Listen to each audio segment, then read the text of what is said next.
In a grand Beverly Hills mansion, the day began as usual. Maria, a young black maid with a gentle smile, moved quietly through the modern kitchen, baking cookies and preparing lunch for the household.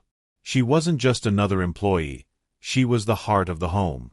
And to one little boy in particular, she was so much more than a maid. She was a mother figure. Eli, Mr. Jameson's 5-year-old son, adored Maria. He suffered from chronic asthma and was often too weak to play outside or attend school. Maria read him stories, held him during attacks, and even whispered lullabies when he couldn't sleep. The connection they shared was beautiful, but not everyone in the house approved. Mr. Jameson, the wealthy and stern businessman, was obsessed with control and appearances.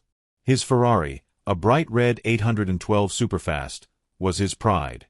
He polished it more often than he hugged his son. And he always warned the staff, "No one touches this car. Ever." He looked down on Maria, never trusting her, never really seeing her.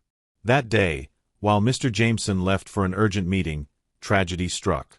Eli collapsed in the hallway, gasping for air, his tiny hands clawing at his chest.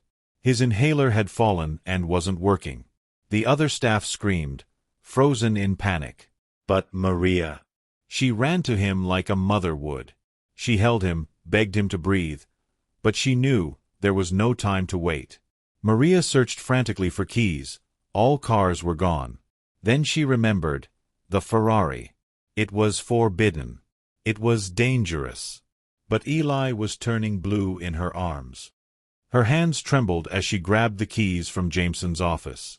She carried Eli to the garage, placed him in the passenger seat, and whispered, "Hold on, baby. Just hold on." The engine roared to life. Maria, who had only ever driven old beat-up cars, sped through the city like her life depended on it, because it did. She weaved through traffic, running red lights, honking and praying through her tears. Eli lay slumped beside her, wheezing. Every second felt like a battle. "God, please," she cried, "don't take him like you took my brother." She screeched into the hospital's emergency bay. Doctors rushed to help. She carried Eli in her arms, shouting for oxygen. Within moments, police sirens wailed behind her.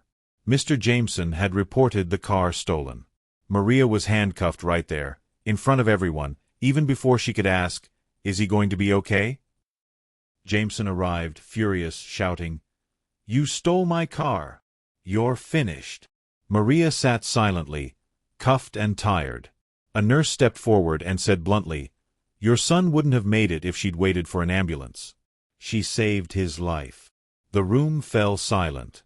Jameson stared at Maria, stunned, his anger giving way to doubt. By morning, the story had gone viral. Black maid arrested after saving millionaire's son. The public was outraged. Protesters stood outside the mansion.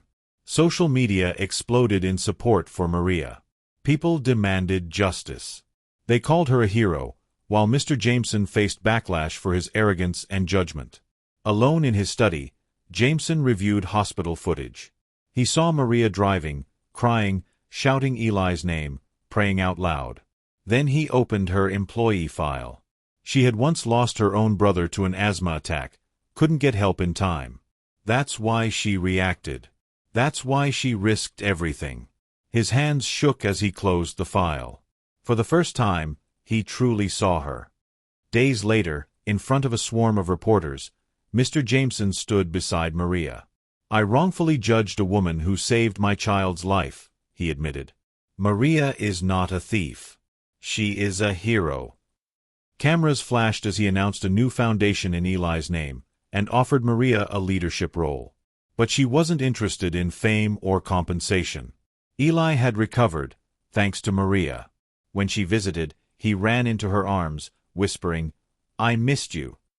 She smiled through tears, kissing his forehead. "I'll always be there for you," she whispered. But deep down, she knew her time there had passed. She had something bigger to do.